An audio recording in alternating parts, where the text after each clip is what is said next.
एक और देश के अंदर कानून दो तरह का। गुजरातियों पे कोई कानून लागू नहीं होता है, वहां कोई हेलमेट नहीं पूछताछ होती है।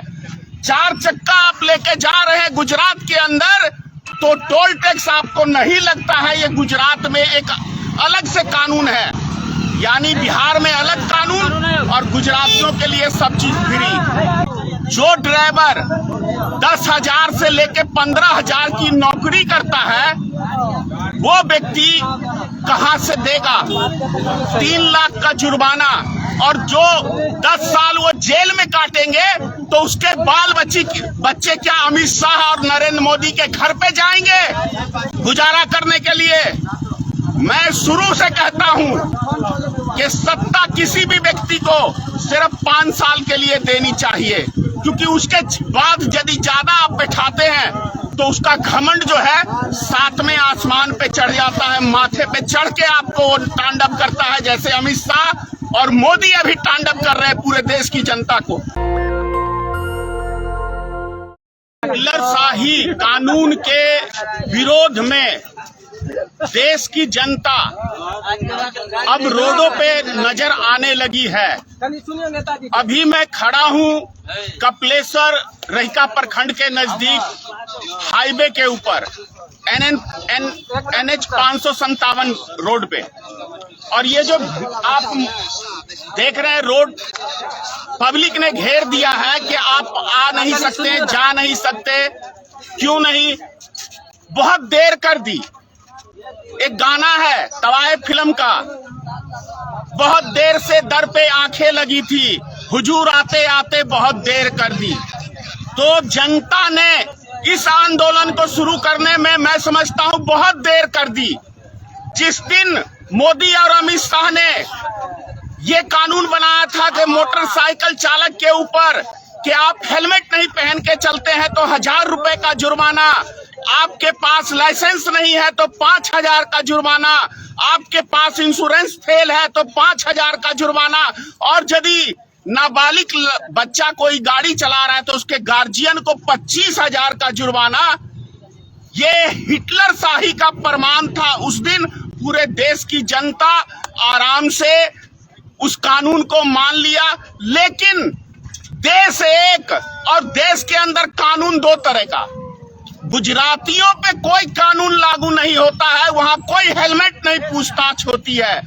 4 चक्का आप लेके जा रहे हैं गुजरात के अंदर तो टोल टैक्स आपको नहीं लगता है। ये गुजरात में एक अलग से कानून है, यानी बिहार में अलग कानून और गुजरातियों के लिए सब चीज फ्री।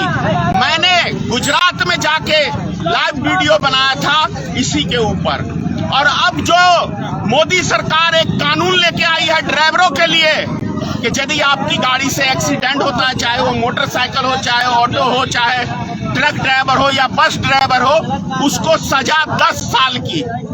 जो ड्राइवर 10,000 से लेके 15,000 की नौकरी करता है वो व्यक्ति कहां से देगा 3 लाख का जुर्माना, और जो 10 साल वो जेल में काटेंगे तो उसके बाल बच्चे क्या अमित शाह और नरेंद्र मोदी के घर पे जाएंगे गुजारा करने के लिए। मैं शुरू से कहता हूं कि सत्ता किसी भी व्यक्ति को सिर्फ 5 साल के लिए देनी चाहिए, क्योंकि उसके बाद यदि ज्यादा आप बैठाते हैं तो उसका घमंड जो है 7वें आसमान पे चढ़ जाता है, माथे पे चढ़ के आपको तांडव करता है, जैसे अमित शाह और मोदी अभी तांडव कर रहे हैं पूरे देश की जनता को। एक तरफ राम मंदिर का लॉलीपॉप दिखा रहे हैं पूरे देश की जनता को, और दूसरी तरफ ये काला कानून ला रहे हैं हर गरीब मजदूर को लूटने के लिए। किसान आंदोलन आप लोग को याद है ना? जी जी। 1 साल तक किसान हमारे देश के, हरियाणा के, पंजाब के, यूपी के रोड पे थे। 714 आदमियों की जान गई थी धरने में, लेकिन ये हिटलर का दिल नहीं पिघला, क्योंकि हिटलर के पास दिल था ही नहीं। वैसे मोदी और अमित शाह के पास दिल नहीं है। तो मोदी अपने लिए जीता है, देश के लिए नहीं जीता है।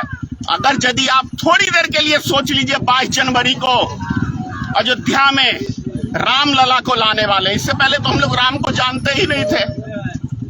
जानते थे अब मोदी जी आए हैं तो राम को लाए हैं, और जो मर्यादा पुरुषोत्तम राम थे वो कौन थे भाई?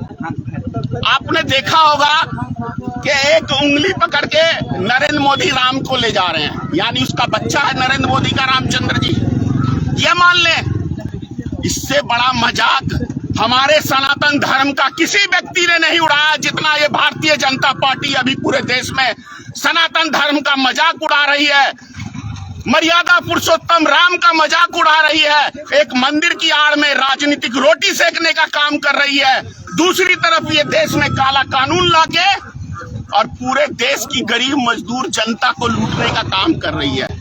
तो समझने का टाइम है। 22 जनवरी के बाद इनका मुद्दा क्या होगा? रामलला को विराजमान कराए हैं मोदी जी, तो उसके नाम पे वोट दे दीजिए। 2019 का चुनाव याद है? 42 जवान को हमारे शहीद करने के बाद ये देश सुरक्षित हाथों में है। तो अब 2024 का चुनाव रामलला के ऊपर ये लड़ेंगे। इनके पास विकास का कोई मुद्दा नहीं रहेगा, और दूसरी ओर ये काला कानून लाके इस देश के नौजवानों को, उनके गार्जियनों को, अगर एक्सीडेंट किससे नहीं होता है, ऐसा गाड़ी चलाने वाला कोई व्यक्ति दुनिया में ऐसा नहीं होगा जिसके जीवन में कभी ना कभी कोई एक्सीडेंट ना हुआ हो, उससे चाहे छोटा या बड़ा। तो क्या सबको उठा के मोदी जी जेल में डाल देंगे? विचार तो यही हो रहा है सर। तो ऐसे प्रधानमंत्री को महंगाई के नाम पे मोदी जी आए थे ना, 100 दिन में महंगाई कम करेंगे, 100 दिन में स्विच बैंक से हम काला धन वापसी लाएंगे, कुछ नहीं याद। तो जिस देश के प्रधानमंत्री का जुबान की कोई वैल्यू नहीं, वैसे व्यक्ति को यदि माथे पे आप लोग बिठाएंगे तो यही हाल देखना पड़ेगा। रोड पे आपको खड़ा होकर धरना प्रदर्शन करना पड़ेगा। तो समझ जाइए 2024 का चुनावी तैयार है रामलला।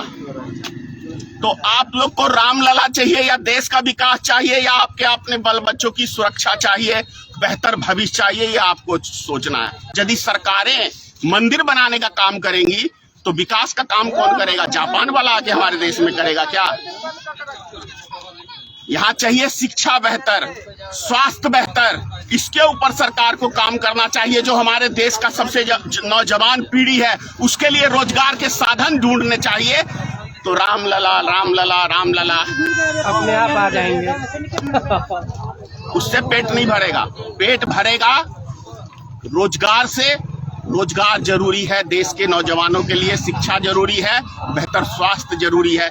इसके ऊपर हमारे देश की जनता सोचे। और मैं आपसे अनुरोध करूंगा कि अभी भी समय है, 2024 शुरुआत हुआ है, यानी 2 जनवरी है आज, अभी भी समय है। आप लोग संभलिए और ऐसी सरकार को जो आपके हितों की दुश्मन है, ऐसी सरकार को उखाड़ के फेंकिए।